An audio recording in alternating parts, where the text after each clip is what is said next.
नमस्कार, आप देख रहे हैं के7 न्यूज और मैं हूं चीफ एडिटर कृष्ण कुमार कसौधन।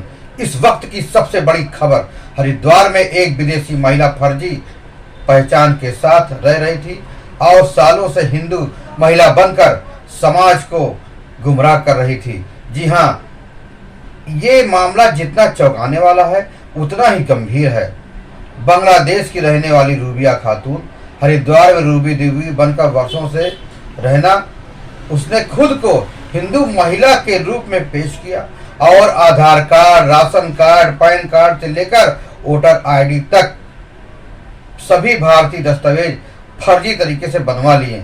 सूत्रों के मुताबिक उसकी बोलचाल, भाषा और गतिविधियों पर स्थानीय खुफिया विभाग को संदेह हुआ और जब जांच की गई तो सच सामने आया। महिला के पास भारत में रहने के कोई वैध दस्तावेज नहीं थे। उसने सीमा पार करके अवैध रूप से भारत में प्रवेश किया था,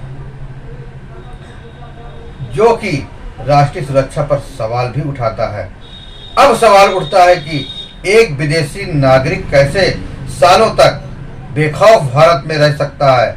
क्या यह मामला महज एक पहचान बदलने तक सीमित है या इसके पीछे कोई और सुनियोजित घुसपैठ का नेटवर्क है? सुरक्षा विशेषज्ञ इसे राष्ट्रीय सुरक्षा पर सीधा हमला मान रहे हैं। कहा जा रहा है कि ऐसे मामले सिर्फ एक नहीं है, बल्कि देश भर में सैकड़ों लोग फर्जी पहचान से रह रहे हैं। फिलहाल रूबिया खातून उर्फ रूबी देवी को पुलिस हिरासत में ले लिया गया है। उस पर भारतीय दंड संहिता के कई केस दर्ज किए गए हैं। विदेशी नागरिक अधिनियम के तहत भी केस दर्ज किया गया है। प्रशासन अब ये पता लगाने में जुटा हुआ है, क्या उसे स्थानीय स्तर पर किसी ने मदद की थी? क्या कोई दस्तावेज बनाने वाला रैकेट सक्रिय है? हरिद्वार की यह घटना सिर्फ एक खबर ही नहीं है, यह एक चेतावनी है।